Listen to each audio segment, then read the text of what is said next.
The morning light filtered through the curtains, carrying the warmth of a distant memory. Lucas opened his eyes, but there was no urgency in his movements. He had long stopped expecting anything different, stopped hoping for change. Beside him, Marina slept peacefully, as if the past days, no weeks, hadn't been filled with her acting as though he didn't exist. He couldn't remember the last time she greeted him in the morning, asked about his day, or even looked at him without indifference clouding her gaze. Every attempt to speak with her was met with the same response. I don't feel like talking.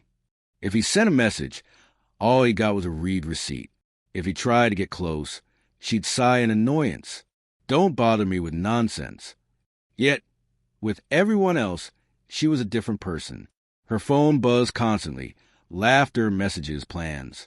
Her voice sparkled with enthusiasm when she spoke to them, when she arranged dinners, outings, gatherings, with everyone except him. It hadn't always been like this. Lucas remembered when Marina used to seek his company, when her laughter echoed through their home, when weekends meant long breakfasts and conversations that stretched endlessly about everything and nothing. But over time, his presence stopped being enough. And when it stopped being enough, it became unnecessary. The distance between them hadn't appeared overnight. It crept in through small signs, brief replies, conversations that faded without reason. Then came the excuses. I'm tired. I don't feel like talking. Let's talk tomorrow, okay? Until there were no more excuses, because there were no more attempts to talk. At first, Lucas fought against it. One evening, while Marina was watching her favorite show on the couch, he sat beside her and wrapped an arm around her shoulders. She pulled away without hesitation. I'm not in the mood, Lucas. He withdrew his arm slowly, the rejection cutting deeper than he cared to admit. I just want to be close to you. Well, right now, I'm not in the mood. He nodded, staying beside her, eyes on the screen, but not really watching. Yet, the space between them felt wider than the entire living room. A few days later, he tried again. When she returned from a night out with her friends, Lucas was waiting in the kitchen with a homemade dinner. He had made her favorite dish, hoping that a shared meal might bridge the growing divide. She paused in the doorway, eyeing the table. What is all this? Her voice was devoid of warmth. I thought we could have dinner together. It's been a while. She looked at him as if he had suggested something ridiculous. I'm not hungry. I ate with the girls. Lucas glanced at the plate he had set for her, still warm, waiting. You could at least sit with me. Marina sighed, impatience flickering in her expression. Lucas, don't do this. Do what? Make me feel guilty for not wanting to sit here and eat when I'm not in the mood. He studied her in silence, as if trying to understand the person standing before him. It wasn't anger he felt, not even sadness. It was something worse, a quiet realization that there was no longer in us anymore. The house no longer felt like home.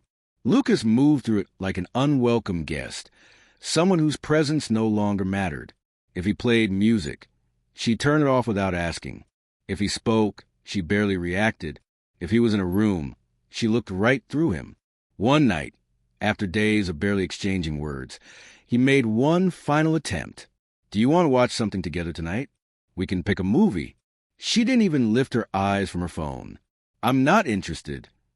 Marina, please. With an exasperated sigh, she finally put her phone down and looked at him, cold, detached. Why do you keep insisting? I don't have to do something just because you need it. Lucas clenched his jaw, feeling the last spark of hope flicker and die inside him. Do you know what the worst part of all this is? His voice was calm, yet burdened with a deep sorrow. I spent weeks wondering what I did wrong, but now I finally understand. Marina frowned. What do you mean? Lucas let out a quiet, humorless laugh. I didn't do anything. And that's the problem. She didn't say anything else, maybe because she knew it was true.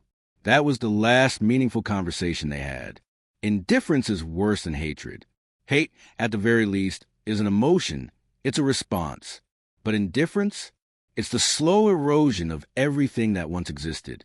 And that morning, as Marina slept peacefully beside him, Lucas saw the truth with painful clarity. Love can survive arguments, but it cannot survive absence. He slipped out of bed without a sound, his feet meeting the cold floor. There was no anger in him, no sorrow, just a realization that staying was the same as fading away, and he didn't want to keep disappearing.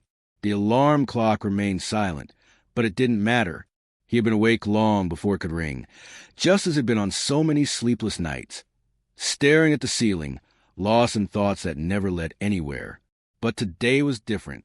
Today, for the first time, there were no lingering doubts. He turned his head toward Marina, who remained undisturbed in sleep, unaware of the choice he had made in the still hours of the night.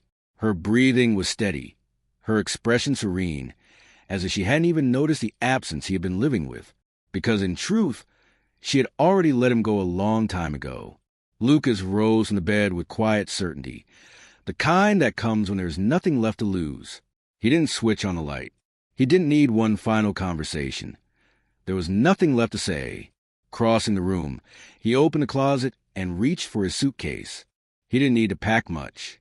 When you walk away from a life that no longer holds you, you realize how little you actually need to take with you.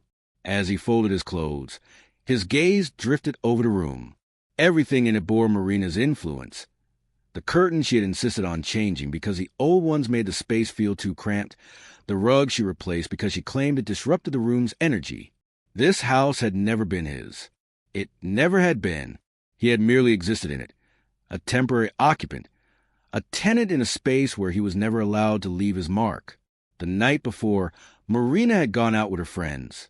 Lucas had watched her from the doorway as she got ready, adjusted her dress in front of the mirror, the same dress he had bought her years ago.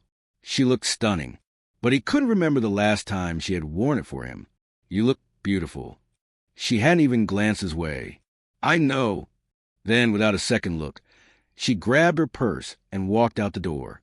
Lucas had remained in the living room, listening to the sound of the door clicking shut, the silence settling around him like an echo of everything that had already been lost. And in that moment, he understood something. She still laughed. She still enjoyed life. She still felt whole. She was still herself.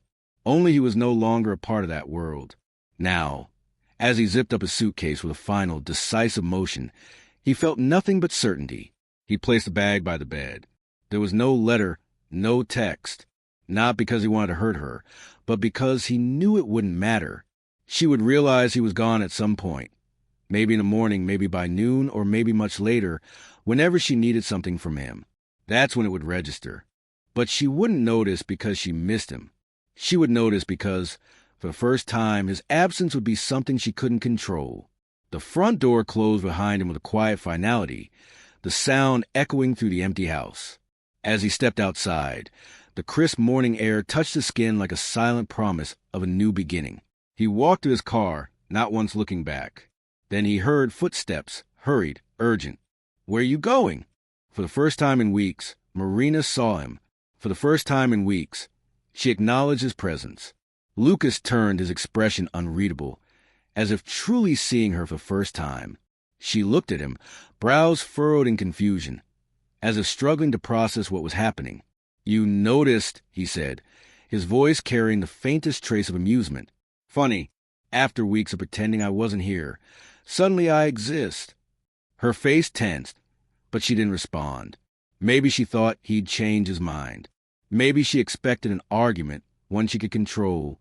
But there was no argument. There was only him, closing the car door, starting the engine, and driving away, without a single glance back.